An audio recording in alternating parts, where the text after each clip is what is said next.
நண்பர்களுக்கு வணக்கம். மிதுனராசி அன்பர்கள் 17 ஜூலை 2024. மிதுனராசி அன்பர்கள்லாம் எப்படி இருப்பீங்கிறத பொதுவாக பார்க்கலாம். பொதுவாக ராசி பலன் என்றாலே எல்லாரும் எதிர்பார்க்குறது தான் அந்தந்த வயசுக்கு தகுந்த மாதிரி.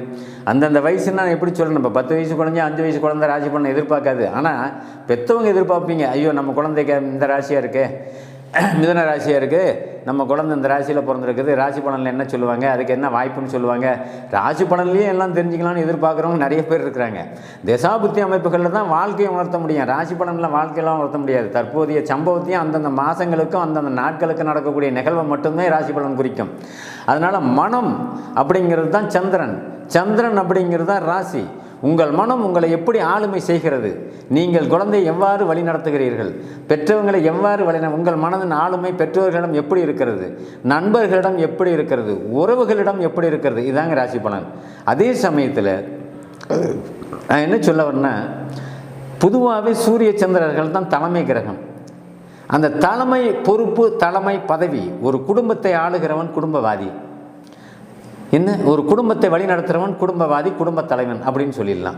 குடும்ப தலைவனுடைய ஆளுமை நன்றாக இருந்தால் அந்த குடும்பம் நன்றாக இருக்கும். அதே சமயத்தில் குடும்ப தலைவியாக இருந்தாலும் சரி, தலைவனாக இருந்தாலும் சரி. அதே சமயத்தில் ஒரு அரசியல்வாதி மக்களை ஆளுமை செய்கிறான்.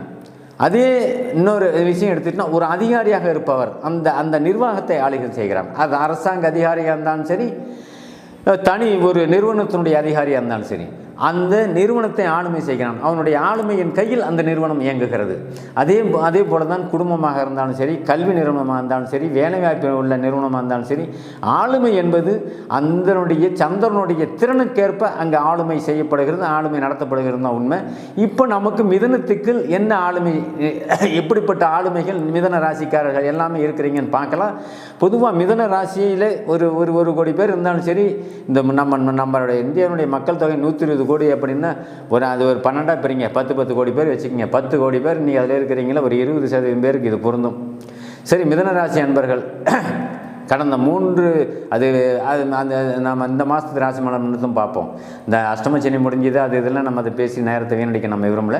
அதே சமயத்தில் மிதுன ராசி அன்பர்கள் ராசிக்கு 12ஆம் இடத்தோடு குருவும் செவ்வாயும் தொடர்பு கொண்டிருக்கிறாங்க. ராசிக்கு 12 குரு இருக்கிறார். இந்த வருடம் பூரா ராசிக்கு 12 தான் குரு இருப்பார். ராசிக்கு 12ஆம் இடத்தோடு தொடர்பு கொண்டு ஒரு 4ஆம் இடத்தை பார்க்குறார். அதுக்கப்புறம் 6ஆம் இடத்தோடு தொடர்பு கொள்கிறார்.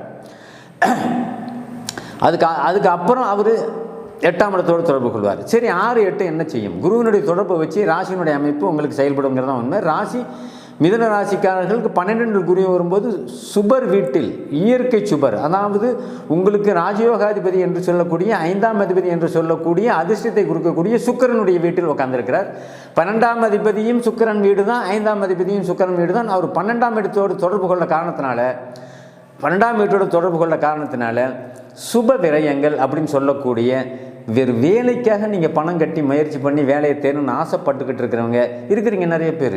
அரசு வேலையில் ஆர்வம் உள்ளவர்கள், இந்த வேலைக்கு இவ்வளோ பணம் கட்டினா எனக்கு வேலை கிடைக்குன்னு உங்களுக்கு ஒருத்தர் சொல்லியிருப்பாங்க. அப்படின்னா அதுக்கு உண்டான முயற்சி நான் என்னால் வாங்கி தர முடியும் அப்படின்னு சொல்லி ஒரு அரசியல்வாதியோ இல்லை ஒரு மிகப்பெரிய விஐபியோ நீங்கள் சந்திக்கிறீங்க. அவங்க மூலியமாக அந்த தகவல் வருது. அந்த தகவல் மூலியமாக நீங்கள் இது நம்பிக்கையாக அதோடு போய் பணம் கட்டலாம், செய்யலாம் அப்படிங்கிற ஒரு எண்ணத்தில் இருக்கக்கூடிய மிதுனராசி அன்பர்கள் எல்லைக்கும் அரசு வேலையை நீங்கள் உங்கள் தசாபுத்தியின் அடிப்படையில் மெரிட்டில் பாஸ் பண்ணியிருந்தால் அது உங்களுக்கு எந்த பணமும் கட்டாமல் ஈஸியாக வந்துடும். அது நாங்கள் இல்லைன்னா நான் சொல்ல முடியாது. அதே சமயத்தில் நீங்கள் பணம் கட்டி தான் வேலை வாங்கணும் ஒரு அமைப்பில் உள்ளவர்கள் தசாபுத்தியின் அடிப்படையில் உங்களுக்கு தாராளமாக நீங்கள் பணம் கட்டினீங்கன்னா உங்களுக்கு அந்த வேலை கிடைக்கக்கூடிய அமைப்பு. காரணம் என்னென்னா, 6ஆம் இடம் தான் அரசு வேலையை குறிக்கக்கூடிய இடம். 6ஆம் இடத்தோடு குரு தொடர்பு கொள்கிறார். இதுதான் இருக்கிறது. கோச்சார நிலையில் பிறந்த நேரத்தில் 6ஆம் இடத்தோடு தொடர்பு இருந்தாலும் உங்களுக்கு அந்த பாக்கியம் உண்டு. பாக்கியம் என்பது சாதாரணம் இல்லை. மிதுன ராசிக்காரர்களுக்கு எல்லாமே இப்போ ஒரு மிக பெரிய நல்ல அமைப்பு இந்த 6 மாத காலமாக ஓடிட்டுருக்குன்னு சொல்லலாம். அந்த 6 மாத காலத்தில் இப்போ ராஜயோகாதிபதி சனி உங்களுக்கு 9லே உட்காந்துருக்கிறார். வேலையை மிகவும் அவங்களோட எதிர்பார்த்து பரிசு எழுதிட்டு இருந்தவங்க, இப்போ விஏஓ பரிசு எழுதிட்டு இருந்தவங்களுக்கெல்லாம் நிறைய பேர் மிதுன ராசிக்காரங்களுக்கு வேலை வாங்க போகிறீங்க. பிறப்பின் ஜாதகத்தின் அடிப்படையில், நான் ராசி பலன் சொல்லக்கூடிய அடிப்படையிலும் சரி, மிதுன ராசி அன்பர்களுக்கு எல்லாமே நீங்கள் கம்ப்ளீட் வேலை வாங்கிட்டு இருக்க போகிறீங்க. வேலை கிடைக்க போகுது உங்களுக்கு. தனியார் துறையாக இருந்தாலும் சரி, அரசு துறையில் எதிர்பார்த்துருந்தவங்களும் சரி, அரசு துறையில் எதிர்பார்த்துருந்தவங்களுக்கு 20% பேருக்கு கண்டிப்பாக வேலை கிடைக்கும். அந்த வேலை தானே மனிதனுக்கு பெரும்பாலும் பொருளாதாரத்தினுடைய முன் பேசிக்குன்னு சொல்கிறோம், அடிப்படை. அடிப்படையான ஒரு இது மனிதனுக்கு வேலை தானே. அதுக்கப்புறம் திருமணம், முதல்ல வேலை, அப்புறம் திருமணம், அதுக்கப்புறம் வீடு, அதுக்கப்புறம் வாகனம், அதுக்கப்புறம் பெற்றோர்களுடைய சந்தோஷம், அப்புறம் சொத்து சுக சேர்க்கை. இதெல்லாம் இயல்பாக எல்லாம் எதிர்பார்க்குறவங்க தான். குழந்தைகளுக்கு மிதுன ராசியாக இருந்தாலும் கூட தகப்பனாருக்கு யோகம் உண்டு அப்படிங்கிறது ஏன் அப்படி சொல்ல வரேன் அப்படின்னா, அந்த ராசிக்கு 9ஆம் அதிபதினு சொல்லக்கூடிய சனி பகவான் நல்ல நிலையில் இருக்கிறார், ராஜயோகாதிபதியாக இருக்கிறார். தகப்பனுடைய உயர்வை கூட மிதுன ராசி குழந்தைகளுக்கு தகப்பனுக்கு யோகத்தை தருங்கிறது தான் உண்மை. அப்போ அரசியல்வாதியாக இருந்தாலும் சரி, அரசாங்க அதிகாரியாக இருந்தாலும் சரி, இதுவரைக்கும் பாதிக்கப்பட்ட துன்பங்கள் எல்லாமே விலகி இதுக்கு மேலே நீங்கள் பொலிவோடு இருக்கக்கூடிய ஒரு அமைப்பு, பணம் சேரக்கூடிய அமைப்பு, நகை நாணயங்கள் சுப விரயம்னு நான் இதுக்கு குறிப்பாக சொல்கிறேன். சுக்கிரன் வீட்டில் இருக்கார், ஆடை ஆபரண சேர்க்கை உண்டு, நகை நாணய சேர்க்கை உண்டு.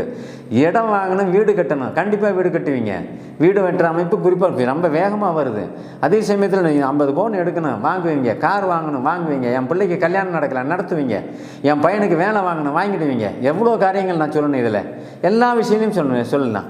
அதே சமயத்தில் இதுக்கு முன்னாடி நீங்கள் கடுமையான பாதித்து சேர்ந்தீங்கன்னு ஒரே வேலை முடிச்சுக்கலாம். பாதிப்பு பக்கத்து வீட்டுக்காரன் பக்கத்து காட்டுக்காரன் கூட சண்டைக்கு வந்தாங்க. என்ன போய் திருமண ஏற்பாடு என் பையனுக்கு தான் முடிஞ்சிருச்சு, நிச்சயதார்த்தம் ஆகிடுச்சு, நான் கல்யாணங்க இந்த மாதம் அப்படின்னு எதிர்பார்த்துக்கிட்டு அவளோட இருந்தீங்க. அந்த திருமணம் கேன்சல் ஆகுதுங்க. அப்போ ரிஜெக்ட் ஆகும்போது எவ்வளோ மன உளைச்சல்.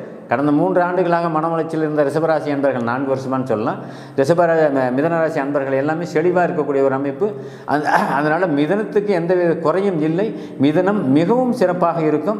அதே சமயத்தில் உங்கள் ராசிக்கு 2ஆம் இடத்தோடு சுக்கிரன் தொடர்பு கொள்கிறாரு, புதன் தொடர்பு கொள்கிறாரு, ராசி அதிபதி தொடர்பு கொள்கிறாரு.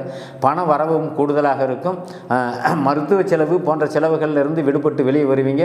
அப்பா அம்மாவுக்கு சீரான மனநிலை, சீரான ஆரோக்கியமான அமைப்பு, சீரான செலவுகள் செய்யக்கூடிய அமைப்பு, அப்பா அம்மாவுடைய எதிர்பார்ப்பு பூர்த்தி செய்யக்கூடிய அமைப்பு, இது எல்லாமே நன்றாக இருக்கும். இது வரைக்கும் வேலையில் முக்கியமாக சொல்லணும் அப்படின்னா, கணவன் மனைவி உறவுகள் பிரிந்தவர்கள் ஒன்று சேரக்கூடிய அமைப்பு, வேலையில் டீப்ரமோட் ஆனவங்க, அரசு வேலையாக இருந்தாலும் சரி, கம்பெனி மாறி இருந்தவங்களாக இருந்தாலும் சரி, எனக்கு சரியாகவே கம்பெனி அமையலைங்க, என்னை சஸ்பெண்ட் பண்ணிட்டாங்க, எனக்கு அந்த வாய்ப்பு திரும்ப எனக்கு அதே இடத்துல கிடைக்குமா அப்படின்னு எதிர்பார்த்துட்டு இருக்கிறவங்களுக்கு வாய்ப்பு கூடுதலாக கிடைக்கும்.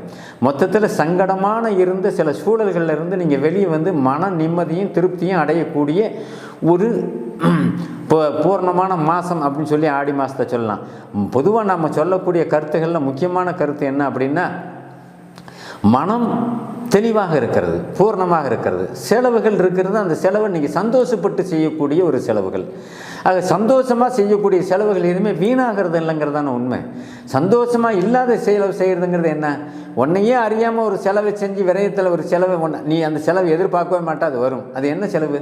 விபத்தை சந்தித்தா செலவு வரும், உடல் நோய் ஏற்பட்டால் நோய்க்கு உண்டான மருத்துவ செலவு வரும். இது எதிர்பாராமல் வர்றது தானே. அந்த எதிர்பாராமல் வரவுகள் செலவுகள் எல்லாம் நடந்து முடிஞ்சு விட்டன.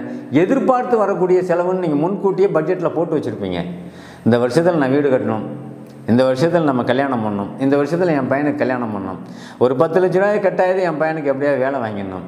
அந்த தகுதியும் திறமையும் உள்ளவர்களுக்கு அது அப்படியே கிடைக்கும், அப்படியே பழிக்கக்கூடிய மாதமாக இந்த மாதம் இருக்கிறது. பொதுவாக மிதனம் என்றாலே புத்திசாலி அப்படின்னு நாங்கள் ஒரே வரி சொல்லிடலாம். மிதன ராசிக்காரர்கள் புத்திசாலிகள். அவர்களுடைய புத்திசாலித்தனமும் திறமும் செயல்படக்கூடிய ஒரு மாதமாக இந்த மாதம் வந்துக்கிட்டு இருக்கு.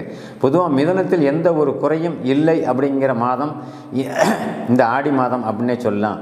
பொதுவாக இந்த ஆடி மாத பலனில் கடைசியாக நான் சொல்லக்கூடிய ஒரு வாக்கு என்ன அப்படின்னா, ஒரு வார்த்தைகள் என்ன அப்படின்னா, நீங்கள் அதிகமாக இப்போ உதவி செய்யக்கூடிய ஒரு மாதமாக இருக்கும். ஒரு சிலருக்கு கடுமையாக உங்களை மனமிறங்கி கேட்டு என்னுடைய கஷ்டப்பட்டிருக்கு, இந்த கஷ்டத்துக்கு நீங்கள் உதவி செய்யுங்க, என் பையன் இந்த மாதிரி படிச்சுட்டான், வேலை செய்யிட்டான், என்கிட்ட இத்தனை லட்சம் தான் இருக்குது, இன்னும் ஒரு 2 லட்ச ரூபா வந்தால் என் பையனை கட்டி நான் எப்படியாவது வேலையில் சேர்த்துருவேன். இந்த மனமுருகி உங்களோட தொடர்பு கொண்டு பேசுபவர்கள் இருக்கிறார்கள். அவர்களுக்கு கண்டிப்பாக நீங்கள் உதவி செய்யக்கூடிய ஒரு சூழல் வரும். அந்த உதவி செய்யக்கூடிய சூழல் நீங்கள் செய்வீங்க. சூழல் வருங்கிறது அடுத்த விஷயம். 12ஆம் இடங்கிறது அருமையாக, 12ஆம் இடம் தான் உதவி, மற்றவங்களுக்கு செய்யக்கூடிய உதவியை குறிக்கக்கூடிய இடம். நீங்கள் நிம்மதியாக படுக்க அறைனா நிம்மதியாக தூங்கக்கூடிய ஒரு இடம். நிம்மதியை எப்போ தூவிங்க? நமக்கு தேவையானதெல்லாம் கிடைச்சிட்டா நிம்மதி வந்துடுங்க. தேவையானது என்ன? வேலை. தேவையானது என்ன? திருமணம். தேவையானது என்ன? நமக்கு இப்போதைக்கு தேவையானது ஒரு வாகனம், இப்போதைக்கு தேவையானது ஒரு வீடு. நம்ம மனிதனுக்கு தேவையானது முக்கியமானது அடிப்படை இது தானே. இந்த அடிப்படையெல்லாம் கிடைச்சிட்டா நீ நல்லா தூங்குவியே. அது கிடைக்கலன்னா தானே வேதனையும் வருத்தமும் சிரமமும் இருக்கும். இது எல்லாமே உங்களுக்கு வந்து விட்டது என்று நீங்கள் நினைத்து கொள்ளலாம். ஆக மிதுனராசி அன்பர்கள் எல்லோருக்குமே எந்த வகையிலையுமே குறையில்லாத நிறைவான பணம் போன்ற விஷயத்திலும் சரி, உங்களுக்கு சொத்து சுகம் போன்ற விஷயத்திலும் சரி, மற்ற விஷயங்களிலும் சரி, நீங்கள் உங்களுடைய எண்ணங்களை பூர்த்தி செய்யக்கூடிய மாதமாக இந்த ஆடி மாதம் விளங்கும் அப்படிங்கிறது தான் உண்மை. நன்றி, வணக்கம்.